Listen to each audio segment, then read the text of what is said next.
శ్రీశైల మహాక్షేత్రంలో చివరి కార్తీక సోమవారం సందర్భంగా వేడుకలు వైభవంగా జరిగాయి. తెలుగు రాష్ట్రాలతో పాటు ఇతర ప్రాంతాల నుంచి వేలాది మంది భక్తులు శ్రీగిరి విచ్చేశారు. తెల్లవారుజామునే పాతాళ గంగలో పుణ్యస్నానాలు ఆచరించి ప్రత్యేక పూజలు నిర్వహించారు.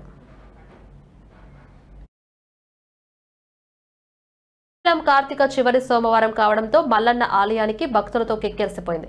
తెలుగు రాష్ట్రాల నుంచే కాకుండా దేశంలోని వివిధ ప్రాంతాల నుంచి శ్రీశైల ముక్కంటి క్షేత్రానికి చేరుకొని పాతాళ గంగలో కార్తీక పుణ్యస్నానాలు ఆచరించి కార్తీక దీపాలను వెలిగించి మల్లికార్జున స్వామిని దర్శించుకుని తమ మొక్కులు తీర్చుకున్నారు.